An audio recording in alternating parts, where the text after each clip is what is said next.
Back to हया health and tips channel. हया health and tips channel के साथ मैं हूँ आपके साथ हैब्बासी।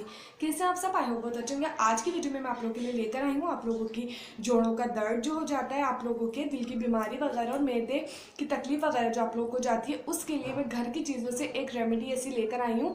इंशाल्लाह आप लोगों के तमाम मसाइल हल हो जाएंगे। आई नो कि आजकल ये सब चीज़ें बहुत ज़्यादा आम हो रही हैं। दिल की तकलीफ, मैदे की तकलीफ वगैरह, जोड़ों का दर्द तो बहुत ज़्यादा अक्सर ख़वातीन नहीं लड़कियों में भी पाया जा रहा है। ओके गाइस, लड़कियों में भी ये बहुत ज़्यादा जोड़ों का दर्द अभी से ही पाया जा रहा है, हालांकि ऐसा नहीं होना चाहिए। इसके लिए जो मैं आप लोगों की अभी से रेमेडी लेकर आई हूँ, आप लोग इसे यूज़ कर सकते हैं।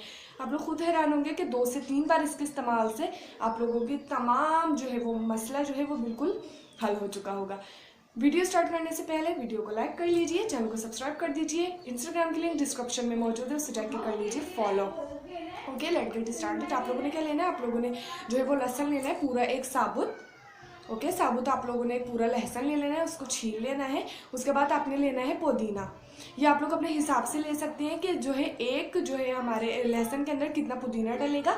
आप लोगों ने वो पुदीना ले लेना है। और अनारदाना भी आपने बिल्कुल उसी के हिसाब का, अपने हिसाब से, मतलब मैक्सिमम क्वांटिटी में जितना आप रखना चाहते हैं वो आपने ले लेना है। उसके बाद गाइस आपने क्या करना है, इन तीनों चीज़ों को पीस लेना है बहुत अच्छी तरीके से। एक चटनी टाइप पल्प बनकर आप लोगों के पास वो तैयार हो जाएगा। आप लोगों ने क्या करना है, उस पल्प को खाना है रोज़ाना। अगर आप 1 चम्मच खाएंगे, इंशाल्लाह आप लोगों की बीमारियां सारे बिल्कुल दूर हुई होंगी। घर की तीनों चीज़ें हैं, आई नो आप लोग ज़रूर करेंगे। बिल्कुल 0 रुपये, 1 रुपया भी नहीं लग रहा है इसमें। ओके गाइस, तो आई नो वीडियो अच्छी लगी होगी। वीडियो अच्छी लगी हो तो चैनल को सब्सक्राइब कर दीजिए, लाइक कर दीजिए। इंस्टाग्राम की लिंक डिस्क्रिप्शन में मौजूद है, उससे जाके कर लीजिए फॉलो। अल्लाह हाफिज़।